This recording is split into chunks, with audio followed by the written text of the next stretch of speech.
జగత్తుకు ఆద్యుడైన మహావిష్ణుని అంశతో శ్రీకృష్ణ భగవానుడు యాదవ వంశంలో దేవకీ వసుదేవులకు జన్మించాడు.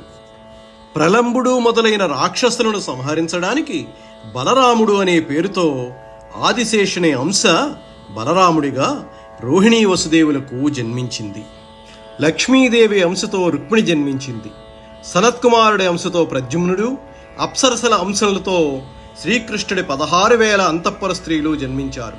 ప్రభాసుడు అనే 8వ వసువు యొక్క అంశతో సమస్త విద్యలు ఎరిగినవాడు, తన బలిమితో పరశురాముణ్ణి గెలిచినవాడు అయినటువంటి భీష్ముడు జన్మించాడు. దేవగురువైన బృహస్పతి అంశతో ధనుర్విద్యా గురువు జనవంధ్యుడు, సకల వేదజ్ఞుడు అయిన ద్రోణుడు జన్మించాడు. కామక్రోధాదులు కలగలిసి ఉండటం వలన శత్రుప్రళయాన్ని అణిచేవాడు, అస్త్రశస్త్రాదులలో ఆరితేరినవాడు, మహాబలశాలి అయినటువంటి అశ్వత్థామ ద్రోణుడికి జన్మించాడు. ఏకాదశ రుద్రుల అంశంలో పుట్టినవాడు కృపాచార్యుడు. అందుకే కురుక్షేత్ర యుద్ధంలో అందరూ మడిచిపోయినా కృపాచార్యుడు మాత్రం ఎప్పటికీ గురుత్వం వహించాడు. పరీక్షిత్తుకు కూడా గురువు కృపాచార్యుడే. సూర్యుడి అంశతో వచ్చినవాడు కర్ణుడు. హంసుడు అనే గంధర్వుడు ధృతరాష్ట్రుడిగా వచ్చాడు. మతి గాంధారిగా వచ్చింది. కలిపురుషుడు దుర్యోధనుడిగా పుట్టాడు. పౌలస్త్య భ్రాతృవంశమంతా కూడా రాక్షసులందరూ కలిసి దుర్యోధనుని సోదరులుగా వచ్చారు. హిరణ్యకశిపుడు శిశుపాలుడిగా పుట్టాడు. సంహ్లాదుడు శల్యుడిగా పుట్టాడు. విప్రచిత్తి జరాసంధుడిగా పుట్టాడు. కాలనేమి కంసుడిగా పుట్టాడు. స్త్రీ పుంస రూపాలు రెండూ కలిసి ఉండే ఒక దేవత శిఖండిగా పుట్టాడు. మరుద్గణాంశతో పుట్టినవాడు పాండురాజు. మాండవ్యుని శాపం వలన యమధర్మరాజు విదురుడిగా పుట్టాడు. సిద్ధి బుద్ధి ఇద్దరూ కుంతి మాద్రిగా పుట్టారు. అనేకమైన దేవతల అనుగ్రహంతో యమధర్మరాజు అంశగా ధర్మరాజు, వాయుదేవుడి అంశలో భీముడు, ఇంద్రుని అంశగా అర్జునుడు, అశ్వినీ దేవతల అంశగా నకుల సహదేవులు, అలాగే సాక్షాత్తు శ్రీరూపంగా లక్ష్మీ స్వరూప సంపద రూపంగా యాజ్ఞసేని జన్మించింది. ద్రౌపదినే యాజ్ఞసేని అంటారు. ద్రౌపది యజ్ఞంలోంచి ఆవిర్భవించింది.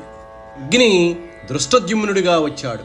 మరుత్తుల అంశలతో అనేక యుద్ధాలలో ఆరితేరిన వారు, శాశ్వత యశస్కులు, లోకప్రసిద్ధి చరిత్రులు అయిన ద్రుపదుడు, సాత్యకి, విరాటుడు అనే 3 జన్మించారు.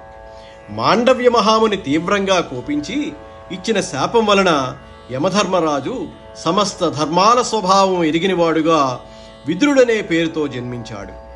సిద్ధి బుద్ధి అనే దేవతలు కుంతిగాను మాద్రిగాను జన్మించి సకల లోకాలకు ఇష్టమైన చరిత్ర కలవారై పాండురాజుకు పట్టమహిషులయ్యారు.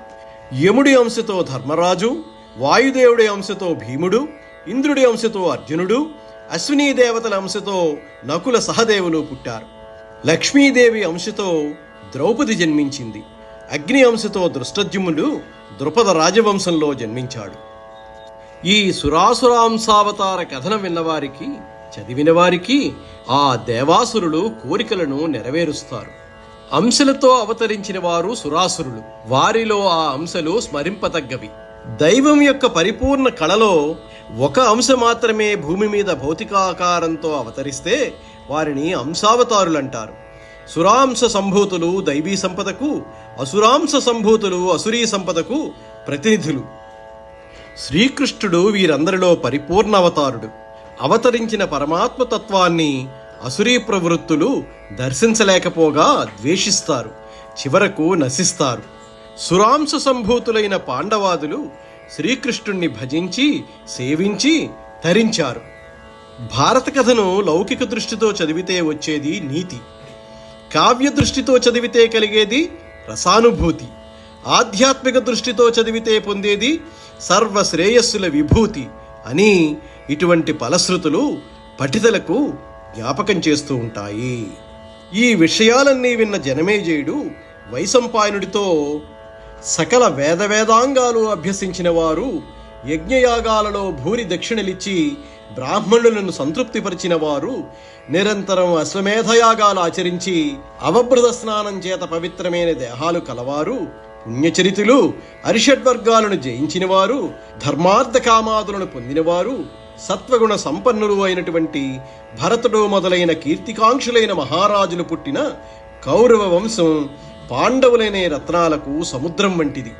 అటువంటి కౌరవ వంశాన్ని గురించి నాకు తెలియజేయవలసిందని జనమేజయుడు వైశంపాయనుణ్ణి అడిగాడు. నిరుపమ ధర్మ మార్గ పరినిష్ఠితులై మహిన్యల్ల కాచుచున్ పరగిన తొంటి పూరుకురు పాండు మహీషుల పేర్మింజేసి భూభరవహన క్షమంబగుచున్ పౌరవ కౌరవ పాండవాన్వయంబు గుణ సంపదన్ పెరిగియొప్పే సమస్త జగత్ ప్రసిద్ధమై. సాటిలేని ధర్మ మార్గములందు గొప్పగా ప్రవర్తించిన వారై భూమినంతా కాపాడుతూ ప్రసిద్ధులైన పూరు కురు పాండురాజుల గొప్పతనం వలన పౌరవ కౌరవ పాండవ వంశాలు భూభారాన్ని వహించటానికి సమర్థమైనవి అవుతూ గొప్ప గుణ సంపదతో పెరిగి సర్వ జగత్ప్రసిద్ధాలై శోభిల్లాయి.